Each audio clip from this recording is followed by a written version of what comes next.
Welcome to Nana classes. दोस्तों, नाना classes के YouTube channel पे आपका स्वागत है। आज है 28 दिसंबर 2020 और 28 दिसंबर 2020 के जितने भी most important Rajasthan current affairs के क्वेश्चन बनते हैं, आज हम उनका डिस्कस करेंगे। पूरा वीडियो ध्यान से देखना और लास्ट में मैं आपसे क्वेश्चन पूछूंगा जिनके जवाब आपको कमेंट बॉक्स में देने हैं। दोस्तों, वीडियो अच्छा लगे लाइक कर देना, शेयर कर देना। अगर आप चैनल पर नए हैं तो इसको सब्सक्राइब कर लेना और इसके पास लगे बेल आइकन के घंटे को दबा लेना ताकि जो भी वीडियो अपलोड हो आप तक उसका नोटिफिकेशन पहुंच सके। तो स्टार्ट करते हैं आज के इंपॉर्टेंट क्वेश्चन। पहला क्वेश्चन देखिए, बीएसएफ की सांचू पोस्ट टूरिज्म डेस्टिनेशन बनने वाला है, यह राजस्थान के किस जिले में है? यानी बीएसएफ की सांचू पोस्ट है टूरिज्म डेस्टिनेशन का मतलब पर्यटकों के लिए जल्द ही आकर्षण का केंद्र बनने जा रहा है। पर्यटकों के लिए यहाँ अनुमति मिलने वाली है। यह सांचू पोस्ट बहुत ही प्रसिद्ध भारत पाकिस्तान 1971 और 1965 के युद्ध में एक खास पोस्ट साबित हुई थी पाकिस्तानियों के लिए और यहाँ से भारतीय सैनिकों ने छक्के छुड़ाए थे। और बीएसएफ जो हमारी बॉर्डर सिक्योरिटी पोस्ट है तैनात है, तो यह राजस्थान के किस जिले में है? तो ये बीकानेर के अंदर स्थित है। अब देखिए इंपॉर्टेंट, जैसे तनोट जैसलमेर आप जानते हो और हिंदूमल कोट श्री गंगानगर की तरह बीकानेर की सांचू पोस्ट भी पर्यटकों का आकर्षक बनने वाली है। कुछ दिन पहले यहाँ पे बीकानेर के अंदर जो बीएसएफ के महानिदेशक है राकेश अस्थाना जी आए थे और वार म्यूजियम का लोकार्पण किया था। कुछ दिन पहले मैंने आपको क्वेश्चन बताया था। तो छोटा सा वार म्यूजियम बनाया गया है। यहाँ से एक बड़ी बात, यहाँ आकर्षण का केंद्र यह है कि यहाँ से दूरबीन की सहायता से पाकिस्तान की इसके सामने जो रनिहाल पोस्ट है वो देखी जा सकती है। तो बहुत सारे, जैसे हमारी रेड क्लिप रेखा है 1070 किलोमीटर अंतर्राष्ट्रीय रेखा पाकिस्तान से लगती है। तो सबसे पहले इसकी शुरुआत होती है हिंदूमल कोट श्री गंगानगर से होती है, फिर बीकानेर आता है, फिर जैसलमेर आता है, फिर बाड़मेर, ये बाखासर तक फैली हुई आपको पता है। तो 1070 किलोमीटर है। तो तनोट जैसलमेर और श्री गंगानगर हिंदूमल कोट दो आकर्षण का केंद्र तो है ही, परेड वगैरह होती है। तो जल्द ही यहाँ पे बीकानेर के सांचू पोस्ट पर भी आपको परेड के देखने मिलेगी। तो आपको पता है, हम जैसे मैं श्री गंगानगर जिले से हूँ तो मैं श्री गंगानगर जिले के एकदम बॉर्डर के पास हूँ, यानी 4 से 5 किलोमीटर मुझसे दूर है। और जो पोस्टें होती है वो अक्सर हम जाया करते हैं बीएसएफ वालों के पास।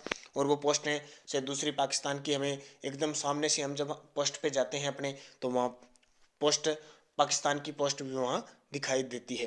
तो ये इंपॉर्टेंट है। जैसे बहुत बार मैं कहता हूँ कि 7 बजे आपका करंट अफेयर्स का वीडियो आएगा, कई बार मैं आपको 8 बजे कहता हूँ। क्यों? क्योंकि हम बॉर्डर के पास है और इतना नेटवर्क वहाँ पे दिया नहीं जाता है। इस कारण से हमारा कई बार वीडियो अपलोड नहीं हो पाता है, यानी 1 घंटे बाद अपलोड हो पाता है। इस वजह से तो हम श्री गंगानगर के जो बॉर्डर है एकदम पास में है, यानी 3 से 4 किलोमीटर है, इतनी ही दूर हम रह रहे हैं। क्योंकि हमारी जो तहसील है गड़साना वो एकदम बॉर्डर के पास लगती है, इस वजह से नेटवर्क नहीं होता है। तो ये मैं बता देता हूँ, हम अक्सर इन पोस्टों पे जाया करते हैं और बीकानेर जस्ट पास में है। तो सांचू पोस्ट भी, हम सांचू पोस्ट पे पहुँचने के लिए कई पोस्टें हैं पहुँच जाती है। तो ये सांचू पोस्ट याद रखना बीकानेर के अंदर है। और तनोट, तनोट माता का मंदिर भी है जिसे रुमाल की माता और सैनिकों की देवी भी कहा जाता है। जैसलमेर में हिंदूमल कोट, जहाँ से हमारी अंतर्राष्ट्रीय रेखा की शुरुआत होती है। ये दोनों इंपॉर्टेंट है आपके लिए क्वेश्चन। और तीसरा इंपॉर्टेंट हो गया, सांचू पोस्ट पर्यटकों का आकर्षण केंद्र क्यों बनेगा? क्योंकि यहाँ जल्दी यहाँ पे परेड का आकर्षण भी देखने को मिलेगा। तो ये देखिए, अन अकेडमी 23 दिसंबर से स्टार्ट हो चुके हैं। RPSC RS foundation batch course की शुरुआत हो चुकी है। तो आप अन अकेडमी लर्निंग ऐप डाउनलोड कर लीजिए, प्ले स्टोर से इंस्टॉल कर लीजिए या फिर वीडियो की डिस्क्रिप्शन में लिंक मिलेगा, वहाँ से आप इंस्टॉल कर सकते हैं। तो यहाँ पे फ्री लाइव टेस्ट भी मिलेंगे। और अगर आप कोर्स खरीदना चाहते हो रीट का, आरएस का, किसी का भी, तो नानक क्लासेज प्रोमो कोड लगाइए और आपको 10% छूट मिलेगा। छोटे छोटे कोर्स हैं, मंथली है, 3 मंथ है, 6 मंथ है, 1 साल का है, 2 साल का है।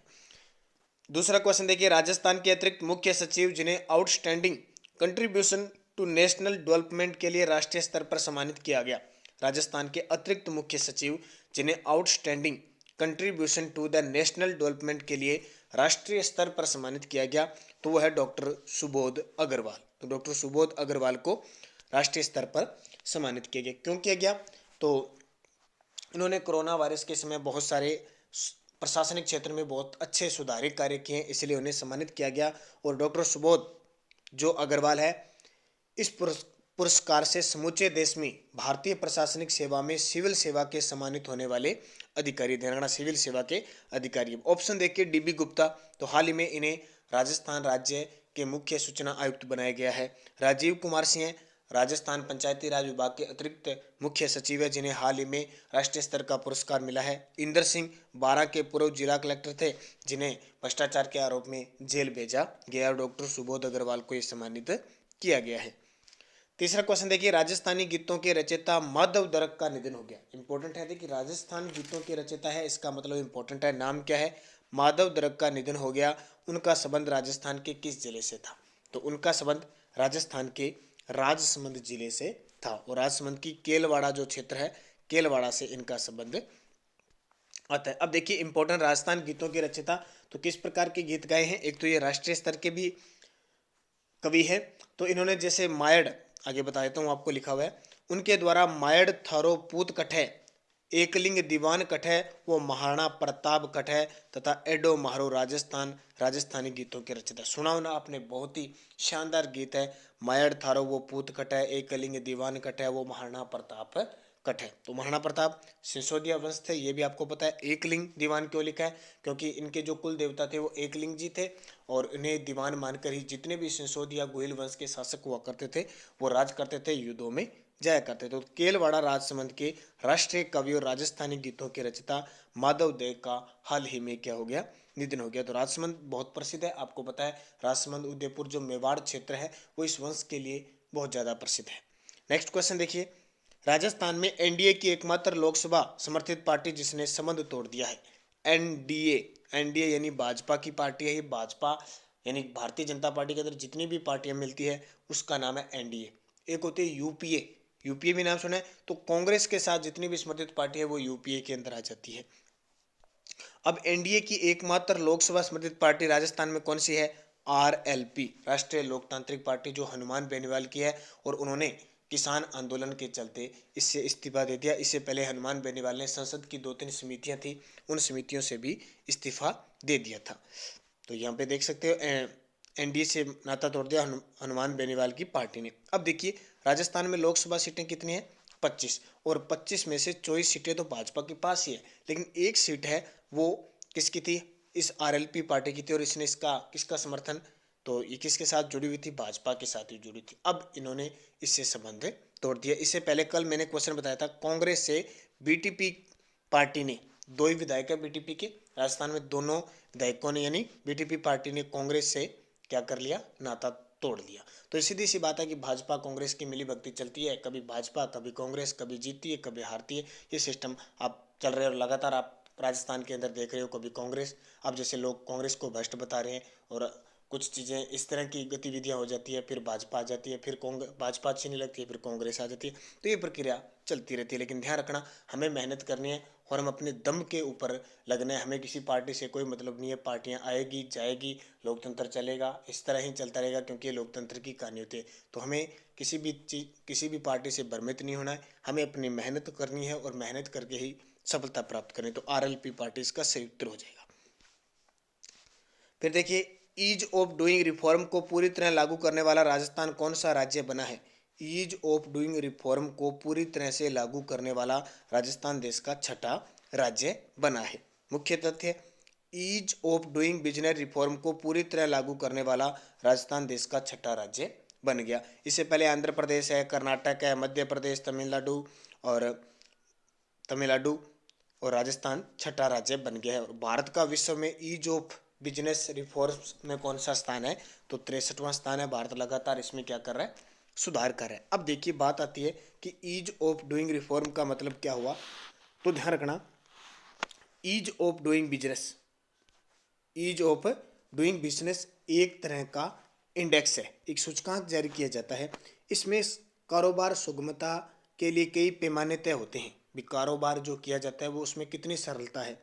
इसमें लेबर जो रेगुलेशन होती है, ऑनलाइन सिंगल विंडो, सूचनाओं तक कैसे पहुंच पाती है, पारदर्शिता उस राज्य सरकार में कितनी क्या है, उस देश में कितनी क्या, विश्व में कितनी पारदर्शिता है। तो ये क्या है, विश्व बैंक के सहयोग से सभी राज्यों के लिए बिजनेस रिफॉर्म्स एक्शन प्लान के तहत कई सुधार संबंधी प्रक्रिया अपनाई जाती है, उसमें सुझाव दिए जाते हैं। तो उसमें हमारा राजस्थान भी शामिल हो गया है और ऐसा करने वाला राजस्थान छठा राज्य हो गया। तो ये इंपॉर्टेंट है। आगे, ईज ऑफ डूइंग रिफॉर्मर यानी कारोबारी सुगमता के आधार पर। अगला क्वेश्चन देखिए, हाल ही में डॉक्टर खेत खलानी का निधन हो गया, वह किस नगर निगम के पहले मेयर थे? हाल ही में डबल लिखा गया।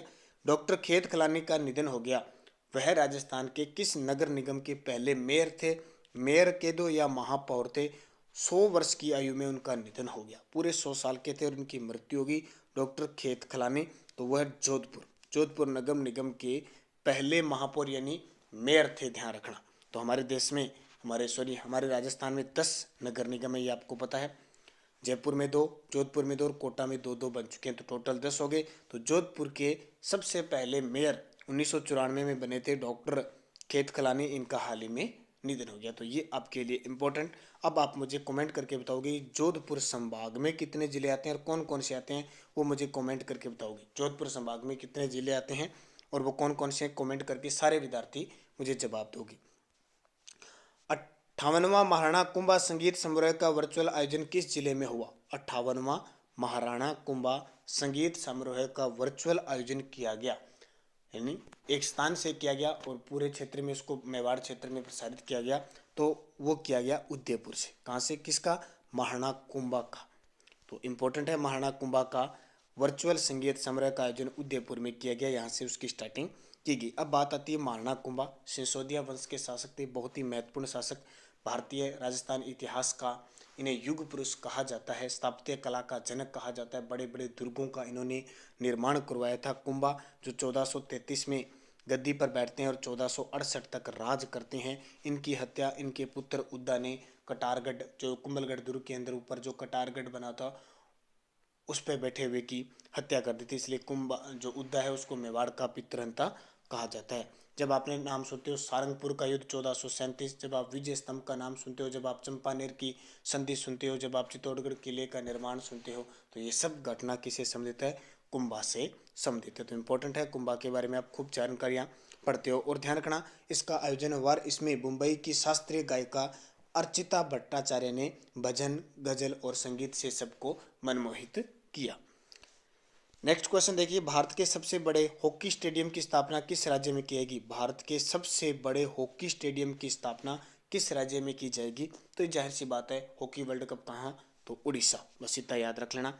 तो मुख्य तथ्य, उड़ीसा के मुख्यमंत्री नवीन पटनायक ने घोषणा की है कि भारत का सबसे बड़ा हॉकी स्टेडियम उड़ीसा के राउरकेला शहर में स्थापित किया जाएगा। उड़ीसा के राउरकेला में स्थापित किया जाएगा। स्टेडियम का निर्माण राउरकेला की Biju Patnaik university of technology campus में किया जाएगा। बहुत इंपॉर्टेंट है, आपको पता है हॉकी का जो वर्ल्ड कप है वो भी 2023 में कहाँ होगा?